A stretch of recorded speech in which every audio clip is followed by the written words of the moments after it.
الحمد لله رب العالمين والصلاة والسلام على سيد المرسلين أما بعد فأعوذ بالله من الشيطان الرجيم بسم الله الرحمن الرحيم الصلاة والسلام عليك يا رسول الله وعلى آلك وأصحابك يا حبيب الله الصلاة والسلام عليك يا نبي الله وعلى آلك وأصحابك يا نور الله سرکار نامدار مکہ مدینے کے تاجدار صلی اللہ تعالی علیہ وآلہ وسلم کا فرمان نور بار الصلاة علی نور یوم القیامت عند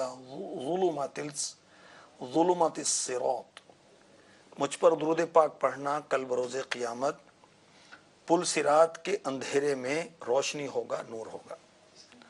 ومن اراد ان یقتال له بالمکیال الاوفا یوم القیامہ، اور جسے یہ پسند ہو کہ قیامت کے دن اسے اجر کا، ثواب کا پیمانہ بھر بھر کے دیا جائے، کیا کرے وہ؟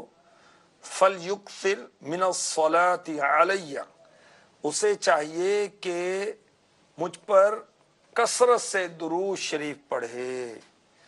صلو علی الحبیب صلی اللہ تعالی علی محمد وعلی آلہ وصحبہ وبارک وسلم۔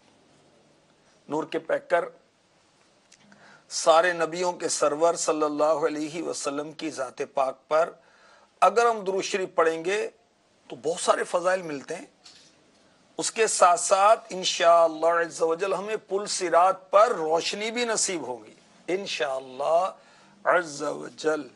صلو علی الحبیب صلی اللہ تعالی علی محمد وعلی آلہ وصحبہ وبارک وسلم۔ رجب المرجب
عبادت کا معمول آپ کا ایسا تھا، ایسی روٹین تھی کہ ساری رات اللہ پاک کی عبادت میں مشغول رہتے تھے، یہاں تک کہ عشاء کی نماز سے نماز فجر ادا کرتے تھے۔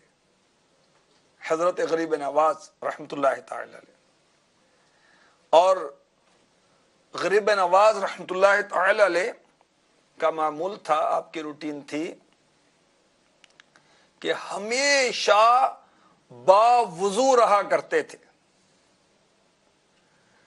اور جب استنجا وغیرہ کی حاجت ہوتی اس کے علاوہ آپ باوضو ہی رہتے تھے۔ تلاوت قرآن کا آپ کو اتنا شغف تھا، اتنا شوق تھا کہ آپ ڈیلی روزانہ 2 قرآن پاک ختم فرما لیتے تھے، سبحان اللہ۔ اور جب بھی قرآن پاک آپ ختم فرماتے تو غیب سے آواز آتی، ہم نے تمہاری تلاوت قرآن قبول فرما لی۔ خواجہ غریب نواز رحمۃ اللہ تعالی علیہ ایسے عاشق قرآن تھے کہ سفر ٹریولنگ میں آپ قرآن پاک کی تلاوت جاری رکھا کرتے تھے، سبحان اللہ۔ اللہ بنا دے، قرآن کے احکام پہ بھی ہم کو چلا دے۔ اللہ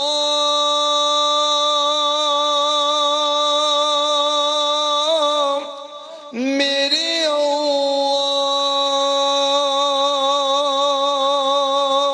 میرے اللہ اللہ میرے اللہ۔ آمین۔ کاش ہم بھی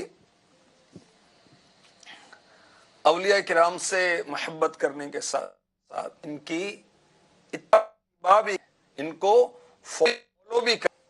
خواجہ غریب نواز حافظ قرآن تھے، کتنے خوش نصیب جو ہوتے ہیں۔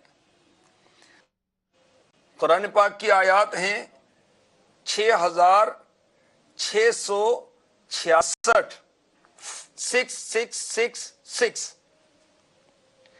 اور قیامت کے روز جو قرآن کا حافظ ہے یا قرآن کو ہمیشہ پڑھنے والا ہے، قرآن کا عالم ہے، اس کو کہا جائے گا پڑھ چڑھ، قرآن پڑھتا جائے گا اور جنت کی بلند منزلیں چڑھتا جائے گا چڑھتا جائے گا۔ یاد رکھیے، جنت میں جتنا بلندی پر ان کو ملے گا، اتنی زیادہ راحت ہوگی، اتنی زیادہ نعمتیں ہوں گی، اور جہنم میں جس قدر گہرائی ہوگی اسی قدر سخت عذاب ہوگا۔ تو حامل قرآن کو، حافظ قرآن کو کہا جائے گا پڑھ اور چڑھ، اور 6666 آیتیں وہ پڑھے گا، جب آخری آیت پڑھے گا وہی اس کا مقام ہوگا۔ اللہ کرے ہم بھی حافظ بنیں اور اپنی اولاد کو بھی حفظ کروائیں، ہمیں نصیب فرمائیں، اور تلاوت قرآن کا اللہ کرے کہ ہمیں شوق نصیب ہو جائے۔ کاش بزرگوں نے قرآن پاک کی تعلیمات کا، قرآن پاک کی تلاوت کا کتنا اہتمام کیا، کچھ جھلک پیش کرتا ہوں۔ ہمارے غوث پاک رحمت اللہ تعالی علیہ 15 سال تک آپ کا معمول رہا، ہر رات پورا قرآن پڑھتے تھے۔ حضرت سیدنا ابو بکر عیاش کوفی رحمت اللہ تعالی علیہ 30 سال تک روزانہ پورا قرآن پڑھتے تھے، اور اپنی مبارک زندگی میں 24,000 دفعہ 24,000 ٹائم قرآن پاک پڑھا۔ ایک بزرگ حضرت سیدنا عبد الرحمن بن قاسم اتقی روزانہ 2 بار قرآن پاک ختم کیا کرتے تھے۔ حضرت سیدنا بشر بن منصور سلمی رحمت اللہ تعالی علیہ ہر 3 دن میں قرآن پاک ختم کیا کرتے تھے۔ حضرت سیدنا یحییٰ بن سعید قطان علی رحمت المنان 20 سال تک بلا ناغہ ہر رات نماز تہجد میں پورا قرآن ختم کیا کرتے تھے۔ حضرت سیدنا امام مالک جو کہ مذہب مہذب مالکی کے امام ہیں، بہت بڑے عاشق رسول، درس حدیث کے بعد تلاوت قرآن آپ کا مشغلہ تھا، اور آپ نے اپنی مبارکگی میں اتنی مرتبہ قرآن ختم کیا کہ شمار نہ ہو سکا۔ حضرت علامہ مولانا علی قاری علی رحمت اللہ الباری مرقات میں لکھتے ہیں، ایک رکعت میں پورا قرآن ختم کرنے والوں کا شمار نہیں کیا جا سکتا۔ ہمارے آقا عثمان غنی رضی اللہ تعالی عنہ یہ بھی حافظ قرآن تھے، اور ایک رکعت میں پورا قرآن ختم کیا کرتے تھے۔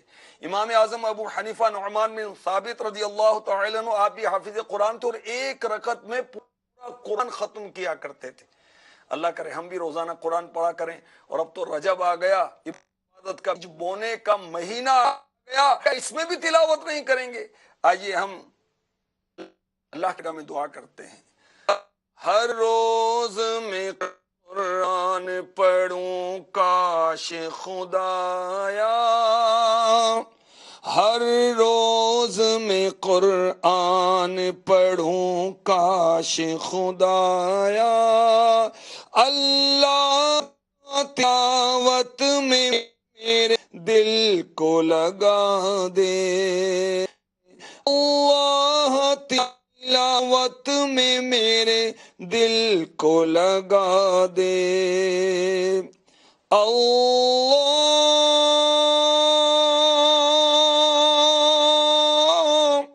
میرے اللہ میرے اللہ، اللہ پیارے اللہ۔ صلو علی الحبیب صلی اللہ تعالی علی محمد وعلی آلہ وصحبہ وبارک وسلم۔ غریب نواز معین الدین چشتی اجمیری سنجی رحمت اللہ علیہ ساری رات عبادت میں مصروف رہتے تھے، ہمیں عبادت کے لیے وقت ہی نہ ملے، حالانکہ اللہ پاک نے ہمیں اپنی عبادت کے لیے پیدا کیا ہے، تو عبادت کے لیے وقت نکالنا چاہیے۔ کاش دل میں ہو یاد تیری گوشہ تنہائی ہو، ہم اللہ کی یاد کریں اور اپنے گناہوں کو یاد کر کے روئیں اور اللہ تعالیٰ سے توبہ کریں۔ خواجہ غریب نواز رحمت اللہ تعالی علیہ ہمیشہ باوضو رہا کرتے تھے۔ یاد رکھیں کہ وضو کرنا یہ بھی ثواب کا کام ہے، اور باوضو رہنا یہ بھی ثواب کا کام ہے۔ اگر بسم اللہ والحمدللہ پڑھ کر وضو کریں گے، جب تک وضو رہے گا اللہ پاک کے معصوم فرشتے نام اعمال میں نیکیاں لکھتے رہیں گے، اور جب آدمی